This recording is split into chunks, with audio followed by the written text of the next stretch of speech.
अभी मजा आएगा ना भिड़ो। सीख लीजिए, लेकिन आप इंग्लिश को समझना सीख लीजिए, क्योंकि आजकल प्राइवेट कंपनियाँ भी चल रही हैं, सबको सरकारी नौकरी मिलना असंभव है।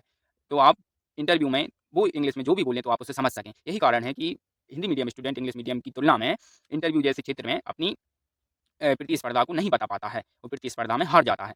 अब मैं आपको बताऊँगा कि आप कैसे करके अपनी इंग्लिश को सुधारेंगे। इंग्लिश को सुधारने के लिए आप प्रतिदिन आधा या 1 घंटा रीडिंग पढ़ दीजिए और टीचर से इंग्लिश टीचर या स्टूडेंट या आपके जो दोस्त हैं, उनसे आप इंग्लिश में बात कीजिए। टूटी-फूटी ही सही लेकिन बात करना स्टार्ट तो करिए। आप एक दिन इंग्लिश को अच्छे से बोलना, समझना सीख जाएँगे। जब तक आप प्रयास नहीं करेंगे, आप कितने ही बुक्स को पढ़ लीजिए, कितने ही वीडियो देख लीजिए, आप कुछ नहीं कर सकते। जब तक आप खुद से नहीं करते, जब तक आप कुछ नहीं सीख सकते। यह बात सत्य है, बहुत सारे उदाहरणों से आप देख सकते हो। आप प्रतिदिन रीडिंग करिए, प्रतिदिन बोलिए इंग्लिश को, प्रतिदिन इंग्लिश लिखिए और 10th तक आप इन बातों पर विशेष ध्यान दीजिए। और जैसे ही आप 10th के साथ 12th में आते हो, तो इंग्लिश को और अच्छे से इम्प्रूव करिए, क्योंकि आप जैसे ही एनडीए या नीट नीट जेईई में जाएँगे, नीट के थ्रू एमबीबीएस करेंगे, एमबीबीएस के लिए एम्स में जाएँगे, तो वहाँ पर डॉक्टरी की पढ़ाई इंग्लिश में ही अवेलेबल है।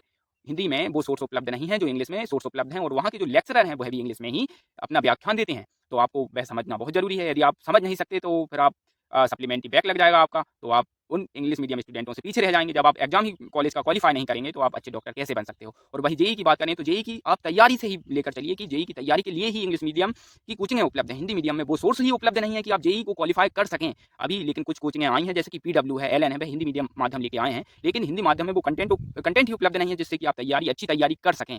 अब आपको मैं बता दूँ कि यदि आपको बड़े से बड़ा एग्ज़ाम क्वालीफाई करना है, तो आपको इंग्लिश सीखना ही पड़ेगा।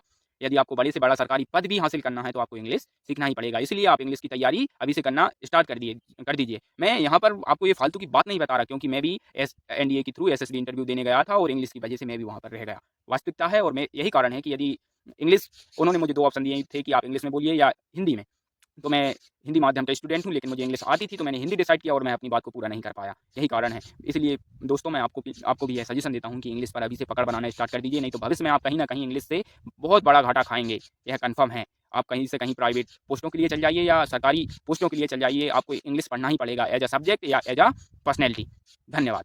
Like and share and subscribe.